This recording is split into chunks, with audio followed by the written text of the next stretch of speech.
And the Constitution is this thing that people either think, A, it covers everything you want to do, or B, it doesn't cover anything. It's one or the other. People use two expressions in this country. There ought to be a law, and that's unconstitutional.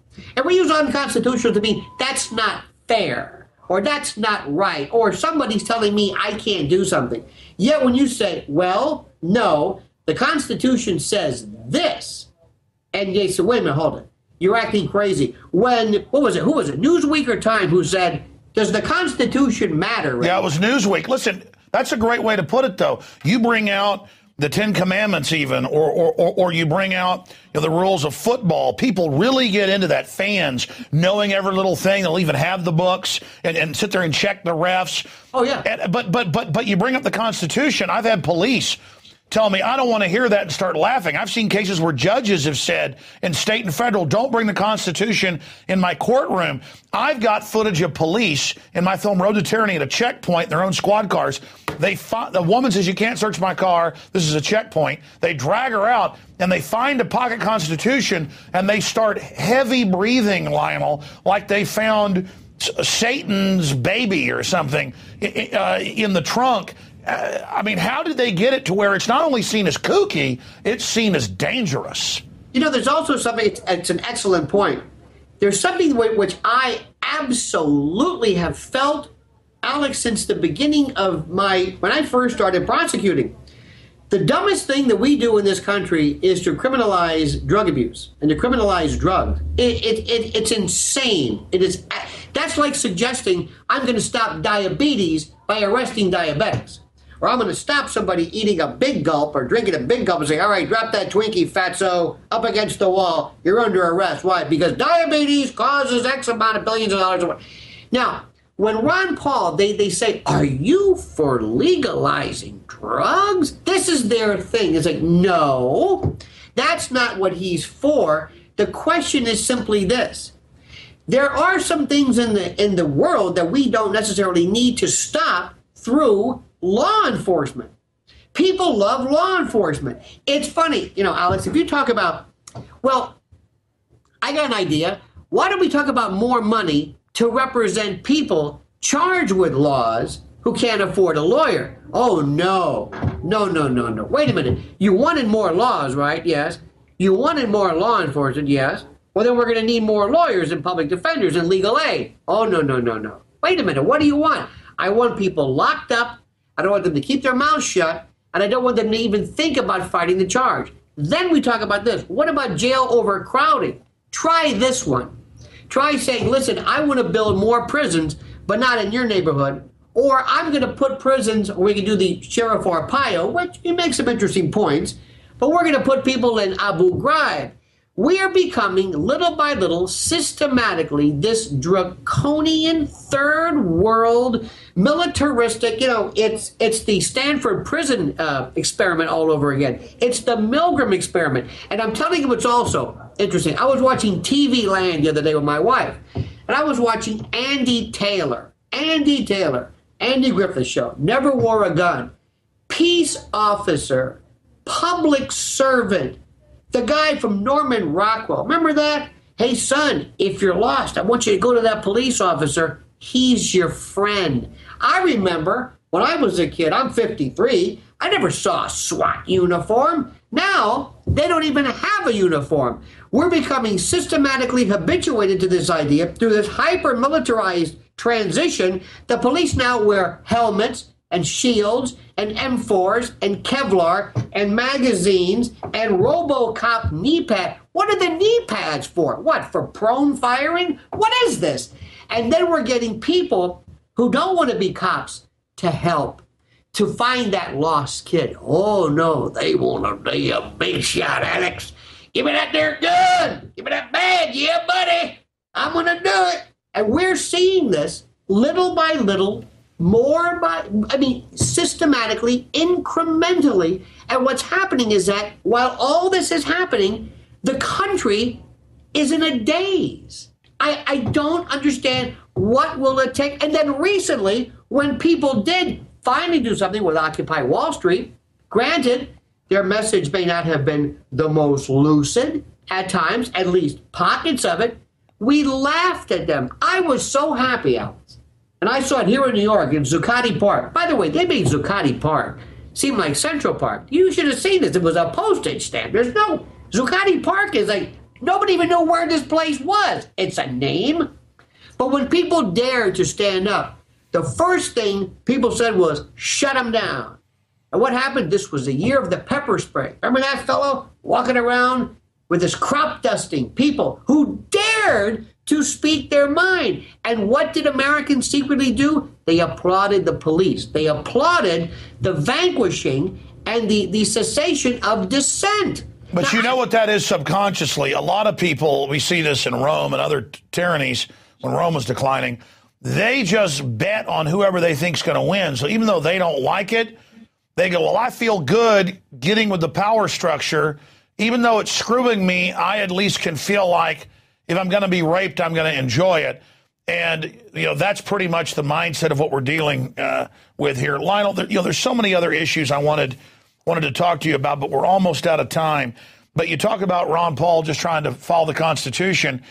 This is the Magna Carta. This was everything that had been developed to try to protect the little guy from gangs of other powerful people getting together and coming and making you their slave. And it was a system to try to allow individuals to develop their own wealth. And sure, we never implemented it all, but it is the greatest ideas ever put forward and did create incredible wealth. And now that hedge is dropping. I think it's important that you're here, I'm here, Ron Paul, and many other lovers of liberty are here, because I am starting to see more people wake up and listen. But as things get worse and worse, Lionel, down the road, it's important for people that told the vampire, the devil, come on in the house, that they'll really remember what we warned them about down the road if this goes the way it went in Nazi Germany or Soviet Russia or Communist China or Khmer Rouge in Cambodia. Because when you start getting a nasty-looking tyranny, like this kind of carnivore type system, it always gets really nasty. So I don't think the sheeple out there that are parading for this evil, they don't have the slightest idea what their acquiescence is going to manifest. Your comments on that? Precisely. Alex, there's this internet phrase. Have you heard about Godwin's law or Godwin's principle? That yes. Says every time you talk about something on the internet, there's a certain amount of time before Hitler's name will be invoked. There's two things I want people to understand. Number one, do not call everything Hitler. Do not compare, do not demean the horror of his legacy by suggesting that every time there's an abuse of power, it's Hitler. By the same token, never forget what his regime did. And understand how culturally sophisticated those people were. It started with nationalism. Everything that happened to Germany can happen to anybody. One thing that your show, many things that it does, I have been, and I want to thank you for this, inspired to look at history. You'll say something and say, I'm going to look that up. If there should be two shows, the Alex Jones Show and the bibliography. Every time you cite something, a name, a reference, I have been inspired to learn more history, which I did not know. But you got to understand, this was a very, very, Germans brought us, Mozart and Goethe and Einstein, and I mean, my God, these were brilliant people. So it can happen there. What's also important to understand is that there is something we're seeing also, and believe it or not, I want you to look at bullying. Bullying, now there was teasing when we were kids, and there was, Eddie Haskell types, and there was busting chops and all kinds of expressions. But something is happening where bullying almost reflects what we're seeing that is being done by the hyper-militarization of police and how citizens are being subjugated, how we are ceding our jurisdiction to people that we pay. Remember, these people, the police, bless their hearts, good for them, they work for us. We're seeing it even at the grade school level. Kids who are taking on this mantle of absolute, not just, I'm going to push you around, but I'm going to own you. I'm going to drive you. I don't want you just to cry, Alex Jones. I want you to kill yourself. And I'm going to come after, think about it. We are seeing everything in a heightened level. No, exactly. Very nasty exercises in power. And I'm glad you mentioned this at the end of the interview because I wasn't going to have time to get to it. But here it is. Here's the Daily Mail. Hit Star Wars game lets players own and torment female slaves with electric shock collar. We have police now to make somebody give a urine sample, tasering them, and judges in a New York State case ruling you can do that. We've got all of this where torture and pain compliance and all of it's like a Pandora's box where it's like America is exploring all these lower brain functions and just and like if you're a real man, you know, you're going to get into this. And it really is sadistic. It really is demonic, for lack of a better term. And it's very sick.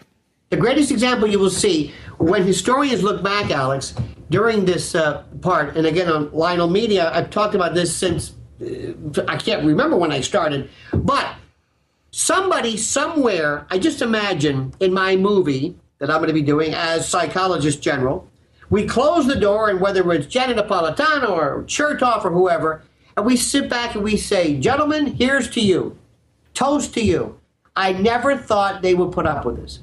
I never thought, I got to hand it whoever it was who came up with taking that poor guy with bladder cancer and then having him beg and plead not to fumble with his urostomy, not to take this man who had suffered from near-death bladder cancer and begging you, please, don't cause the adhesion to break. And when you guys dropped his pants to his knees because he had to wear oversized pants to accommodate this bag, and when you dropped him to his knees like some kind of a cartoon, and then spilled the bag of urine on it, drenching him in his own urine, and then made him waddle across, run, crying across the terminal to his flight, which he missed, and he couldn't clean up until they took off, I thought for sure, fellas, that we were done. But you know what they did? You know what the sheeple did? Nothing. And then when that woman went to see her family to die of leukemia, you made her, sir. I thought that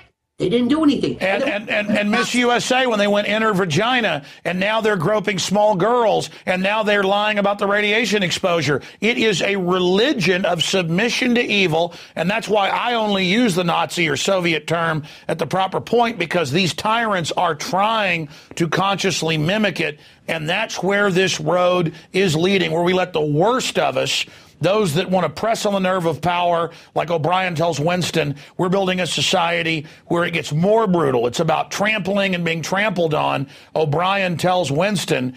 And that's what they're doing. We, good men and women, have let the tyrants flourish. And as our founders said, the only thing that evil needs a tyrant, the only thing that evil needs to flourish is that good men and women do nothing, and now we're letting it manifest. Lionel, look forward to having you on the radio, and a great job over there with the daily TV show and everything else you're doing. God bless and have a great weekend.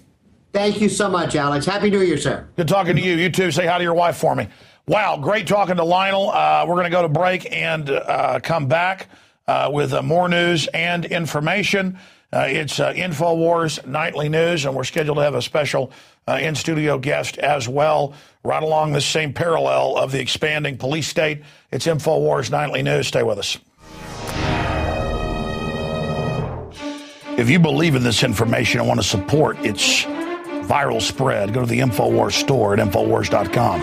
We've got the new G.I. Joe Infowars T-shirts. We've got the incredible Pro Pure gravity-fed filters available at Infowars.com in the store. We've got a new DVD, Scientists Under Attack, the Don't Tread on Me flag. We've got all sorts of different bumper stickers to help spread the rebellion virally. It's all there. Wristbands, citizen rule books in every order. Order online at Infowars.com today. The water filters, the canteens. It's all there. Infowars.com.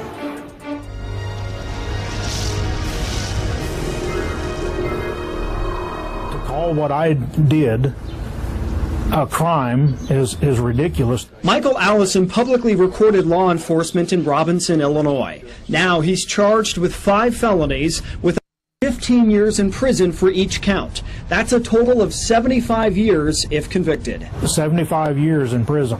And it's just so unbelievable. Allison could spend the rest of his life behind bars. The 42-year-old is out on bail preparing to stand trial. The crime he's accused of? eavesdropping.